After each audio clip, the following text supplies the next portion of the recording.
अस्सलाम वालेकुम। ਤੁਹਾਡਾ ਵੀਰ ਸ਼ਫਕਤ ਬਾਰੀ ਮੈਂ ਸਦਕੇ ਮੈਂ ਵਾਰੀ ਵੱਡਿਆਂ ਦੇ ਵੀ ਮੈਂ ਕਦ ਕਿਦਾਈ ਤੂੰ ਨਿਤ ਛਿਮਾਈ। ਅੱਲਾ ਨੇ ਸਾਨੂੰ ਬੜੀਆਂ ਚੰਗੀਆਂ ਰੁੱਤਾਂ ਦਿੱਤੀਆਂ ਹੋਈਆਂ ਨੇ ਤੇ ਛਿਮਾਈ ਪਿੱਛੋਂ ਇਹ ਸਿਆਲਾ ਆ ਗਿਆ। ਸਿਆਲ 'ਚ ਠੰਡ ਬੜੀ ਹੁੰਦੀ, ਪਾਲੇ ਹੁੰਦੇ ਨੇ, ਇਹਦੇ 'ਚ ਧੁੰਦ ਆ ਗਈ। ਅੱਜ ਇਹਨੂੰ ਪੰਜਾਬੀ 'ਚ ਕੁਈੜ ਆਨੇ ਆ, ਪੜ੍ਹੇ ਲਿਖੇ ਨੂੰ ਸਮੋਗ ਆਉਂਦੇ ਨੇ। ਇਸ ਟਾਈਮ ਨਾ ਸੋਸ਼ਲ ਮੀਡੀਆ ਦੇ ਉੱਤੇ ਹਰ ਬੰਦਾ ਸਮੋਗ ਦੀ ਗੱਲ ਕੀਤੀ ਜਾਂਦਾ ਹੈ ਤੇ ਮੈਂ ਆਖਿਆ ਵੀ ਮੈਂ ਵੀ ਕਿਉਂ ਨਾ ਕਰਾਂ, ਮੇਰੇ ਕੀਤਿਆਂ ਕਿਹੜੀ घट जानी। ਇਹਦੇ 'ਚ ਇੰਨੇ ਕੋ ਨੁਕਸਾਨ ਹੁੰਦੇ ਪਏ ਨੇ, ਬਿਮਾਰੀਆਂ, ਤਾਪ, ਗਲੇ ਖਰਾਬ, ਅੱਖਾਂ ਨੂੰ ਪਾਣੀ, ਅੱਖਾਂ ਨੂੰ ਖਾਰਸ਼ ਲੂਆ। ਆ ਬੱਚਿਆਂ ਦੇ ਸਕੂਲ ਬੰਦ, ਪੜ੍ਹਾਈ ਦਾ ਜਾਨ। ਉਹ ਸਾਇੰਸਦਾਨ ਦੱਸਦੇ ਨੇ ਵੀ ਇਹ ਜ਼ਮੀਨ ਅਸਮਾਨ ਦੇ ਦਰਮਿਆਨ ਦੇ ਵਿੱਚ ਇਹ ਵਿਚਲੇ ਸਨ ਇੱਕ ਤਹਿ ਹੈ, ਉਤਾਂ ਧੁੱਪ ਨਿਕਲੀ ਹੋਈ ਹੈ, ਥੱਲੇ ਕੋਈ ਨਹੀਂ। ਥੱਲੇ ਵਾਲਾ ਥੱਲੇ ਹੀ ਰਹਿਣਾ ਹੈ। ਵੀ ਮੁਲਕ ਦੇ ਵਿੱਚ ਇਹਨਾਂ ਥੱਲੇ ਵਾਲਿਆਂ ਦੇ ਉੱਤੇ ਜਿਹੜੇ ਬੈਠੇ ਨੇ ਉਹਨਾਂ ਨੇ ਤਾਂ ਅੱਗੇ ਹੀ ਇਹਨਾਂ ਦੇ ਅੱਖਾਂ ਕੇ ਧੂੰਹ ਨੇਰ ਕੀਤਾ ਹੋਇਆ ਹੈ ਤੇ ਗਰੀਬ ਮਜ਼ਦੂਰ ਵਿਚਾਰਾ ਉਹਦੀ ਦਿਹਾੜੀ ਬੰਦ ਹੋਈ ਪਈ। ਵੀ ਕਾਰਖਾਨੇ, ਫੈਕਟਰੀਆਂ, ਮਿਲਾਂ ਤਾਂ ਬੰਦ ਹੋ ਗਈਆਂ, ट्रैफिक बंद, भी धुआं छड़दियाँ ने। वो गरीब बेचारा तंग आ गया। जिमीदार है वो पराली ना साड़े, ये धुआं बन के समोग बन जाती। तो तेनू पता जिमीदार का की जान हुंदा पिया। भई हुण है बिजाई का वेला, डंगरां दे पट्ठे कढ, गंदम दे वो बीजनी है ते वो पिछेतरी होई जाती है।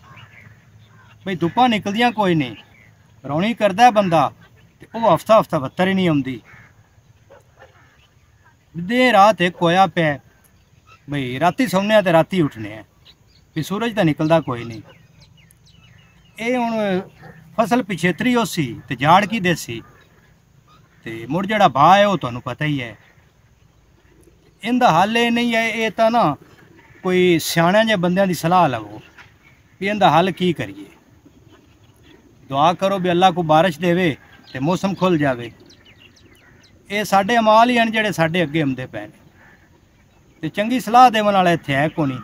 जिन्हें कोई चंगी सलाह देनी है उन्हें देनी पैड़ी है भी हर शय गरक ही होवे।